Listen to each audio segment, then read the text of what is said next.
आज इस वीडियो में बात होगी फास्फोरिक एसिड के बारे में। इसको एसिड फास्ट भी बोलते हैं, दोनों एक ही नाम है। फास्फोरिक एसिड किस तरह से बायोकेमिकल प्रोसेस को अफेक्ट करता है उसको समझते हैं, फिर सिम्टम्स क्या हैं, फिर लास्ट में देख लेंगे कि इस मेडिसिन को कैसे यूज किया जाए। छोटे इस वीडियो में काम की बात समझने की कोशिश करते हैं। आप वीडियो अंत तक देखिए, कुछ बातें जरूर समझ में आने वाली हैं। तो देखिए, जो फास्फोरिक एसिड है एक जनरल सा कॉन्सेप्ट है।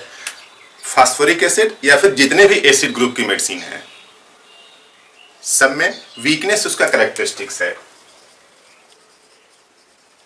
यानी अगर एसिड मेडिसिन के नाम में लगा है तो वीकनेस जरूर होगा, चाहे नाइट्रिक एसिड हो, चाहे सल्फ्यूरिक एसिड हो, या फिर इसी तरीके के जितने भी एसिड हों। अगर एसिड है उसमें नाम में लगा हुआ तो उसमें वीकनेस जरूर होगा। कुछ यहां भी इसी तरीके का है। यानी फास्फोरिक एसिड में भी क्या है, वीकनेस है। ये जो फास्फोरिक एसिड है ये फास्फोरिक एसिड से बना हुआ है, और वो क्या है, फार्मूला क्या है, H3PO4। अब ये फास्फोरिक एसिड कितने काम का केमिकल है बॉडी के लिए, यूं समझिए कि बॉडी के लिए जो एनर्जी बनती है वो क्या है, एडिनोसिन ट्राइफॉस्फेट ATP। यानी तीन फास्फोरिक एसिड मिल करके तब एक ATP बनाते हैं। यानी 3 फास्फेट मिलते हैं तब जाके एक ATP बनता है। तो ATP बॉडी के लिए जरूरी है। इसी से हम लोगों की पूरी लाइफ प्रोसेस जो अंदर चल रहे हैं वो लगातार चलते रहते हैं। तो यूं समझिए कि ATP इससे बनता है।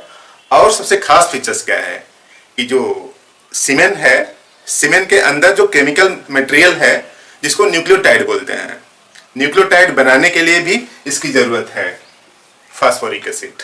यानी न्यूक्लियोटाइड बनता है, ये न्यूक्लियोटाइड है, ये छोटी यूनिट से मिलकर बनता है, और उसका क्या है, न्यूक्लियोसाइड।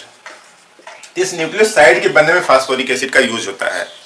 तो यूं समझिए कि बॉडी का एक वाइटल फ्लूइड्स है जो सीमेन के बनाने में यूज होता है, और उसके साथ साथ जो एनर्जी करेंसी है बॉडी के लिए, जो एनर्जी का कंपोनेंट है उसके लिए यूज होता है।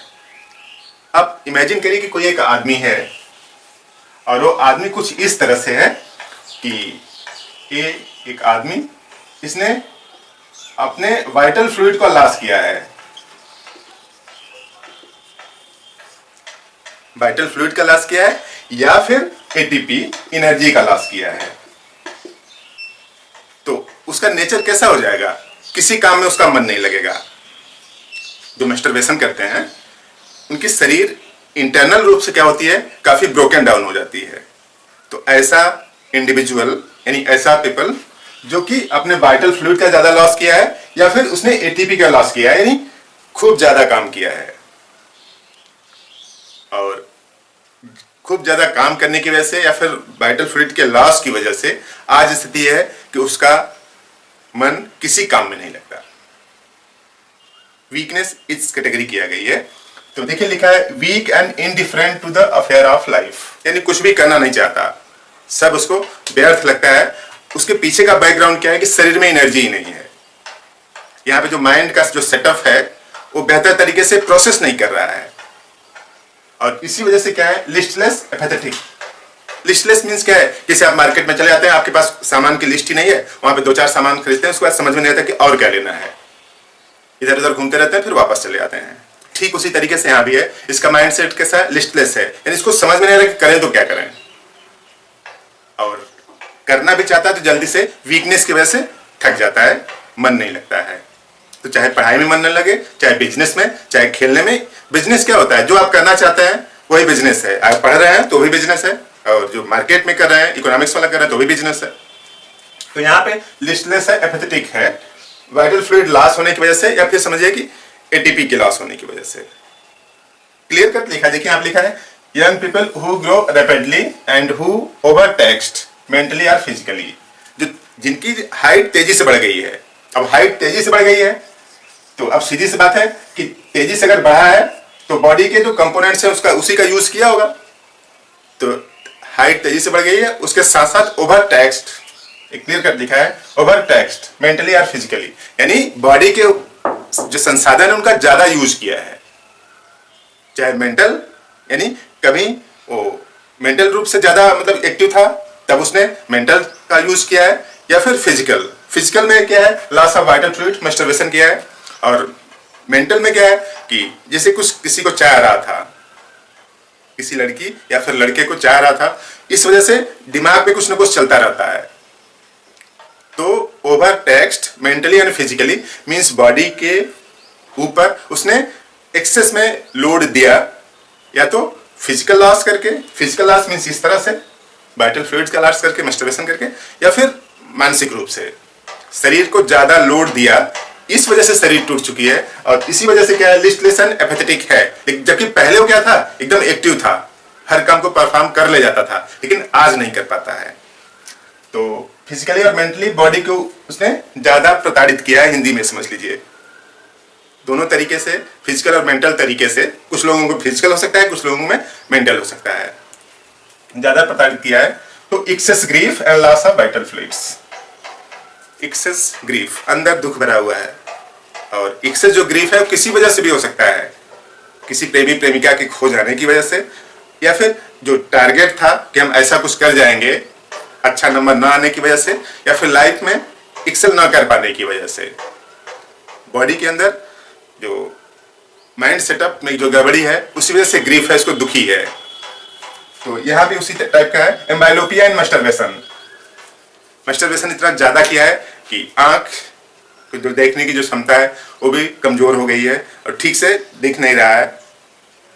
तो एम्बाइलोपिया भी हो गया है, और उसकी वजह क्या है कि एक्सेस ग्रीफ है या फिर वाइटल फ्लूइड का लॉस है। यहाँ पे emission at night and during stool.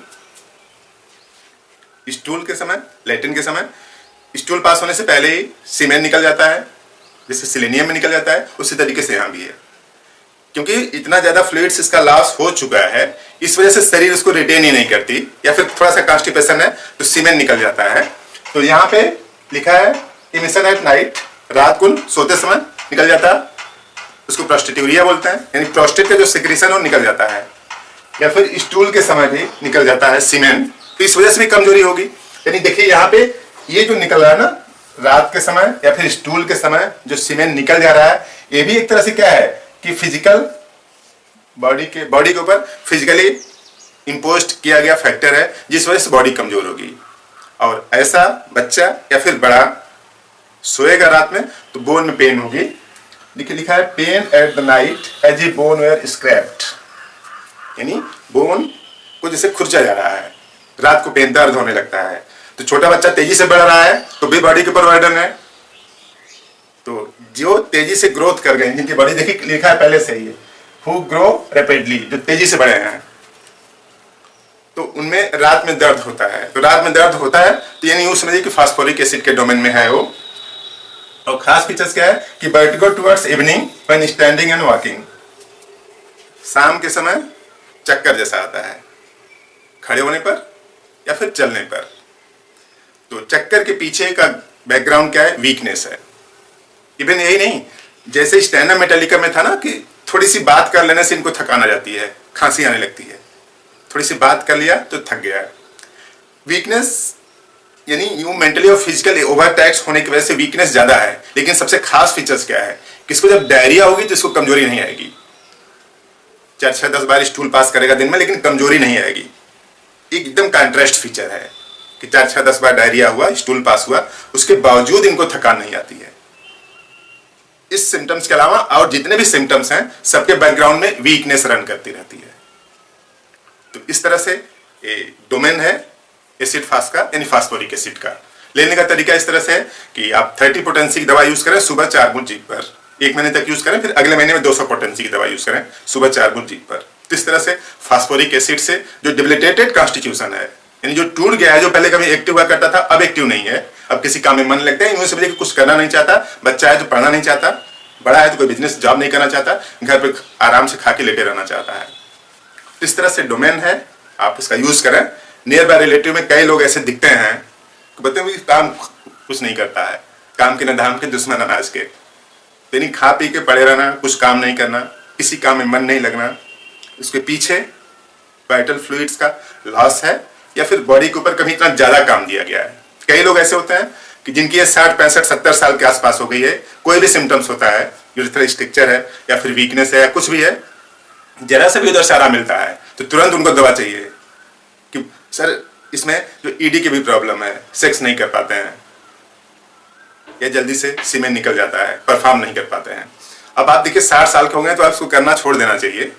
60 plus अगर हो गए हैं तो आप सेक्स करना छोड़ दीजिए। आप कुछ और एम या फिर किसी और काम में खुशी खोजिए, इसको छोड़ दीजिए, क्योंकि शरीर उसके लिए अब बनी नहीं है।